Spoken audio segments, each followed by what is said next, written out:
All right, this is going to be a power clean. This is the quintessential power lift for the high velocity pitcher in the 3x pitch velocity program.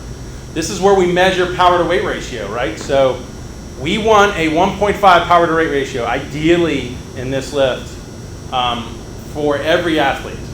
So that tells us you can move 150% of your body weight in an explosive manner. That's going to be your 1 rep max. That's our goal.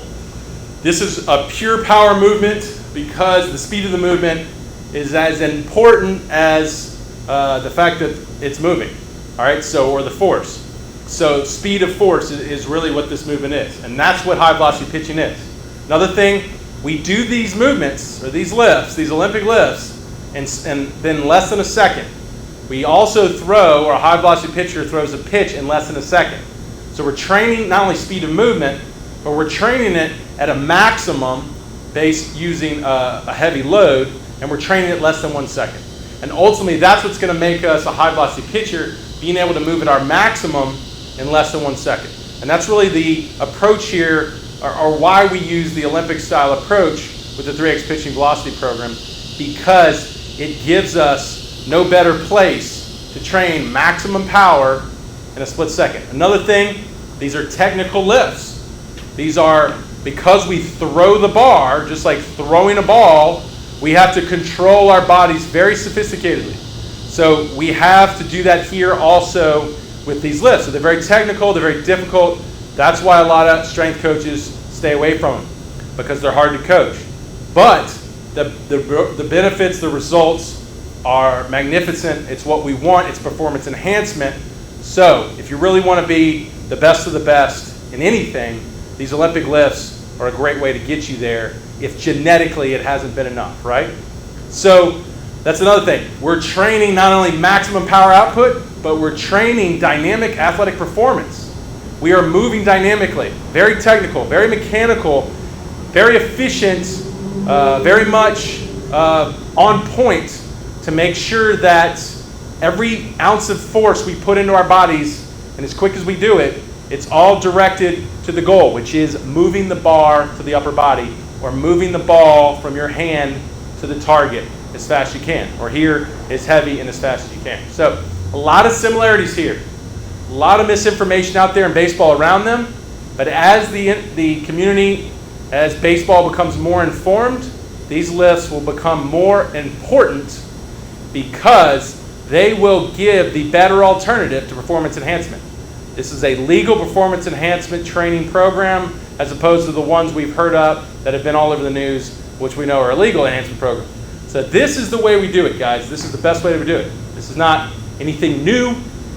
Pretty much every sport has known this for years. Baseball is the last one at the table. Okay, so let's go into the power clean. Here in the power clean, we're going to address the bar.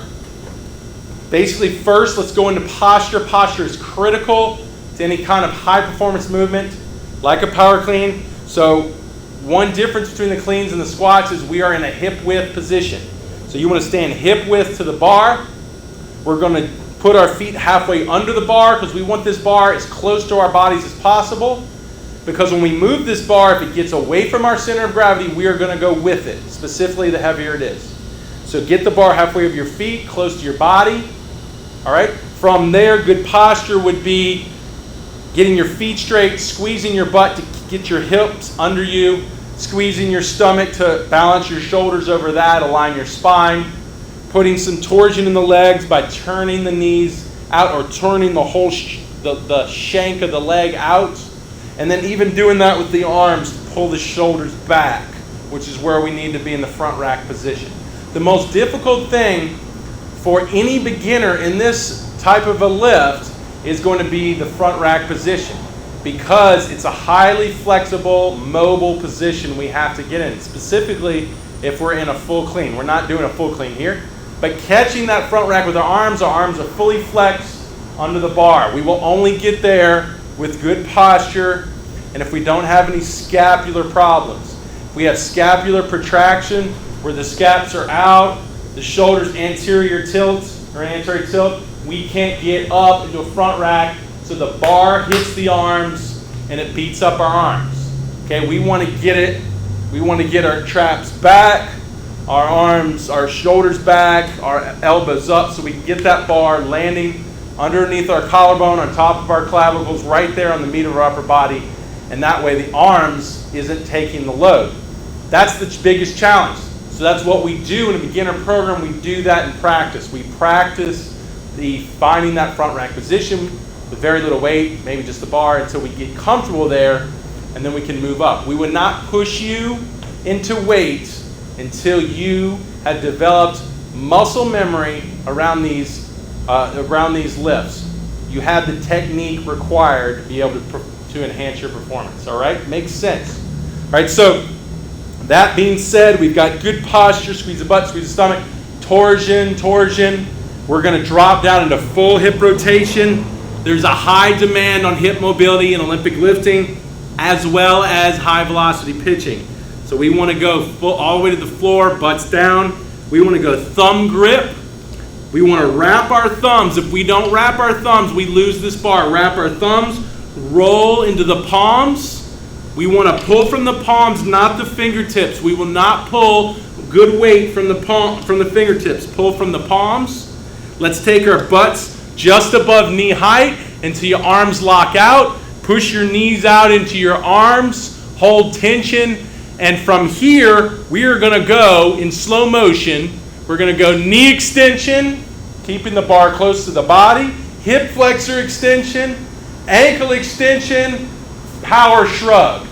After we finish that, the bar is going to then fly up in reaction to that explosive move.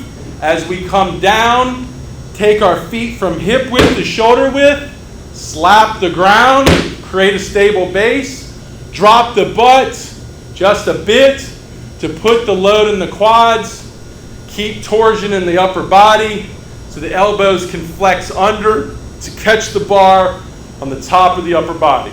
That's going to be the movement. All right, so I'm going to do one slowly, try to get you to see it, which it's going to be less efficient because I'm slowing my mechanics down. And then I'm going to do some quick ones so you can see how they need to be done explosively. All right, so here we go.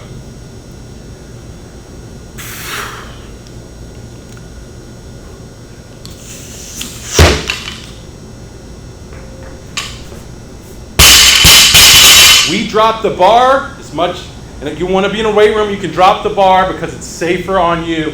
You're not having to slam the load on your body. You can just drop it.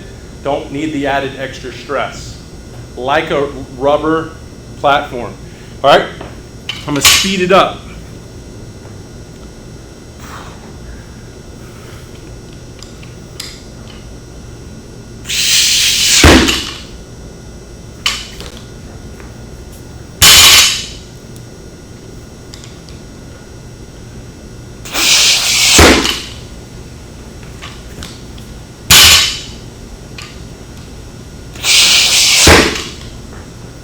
One more.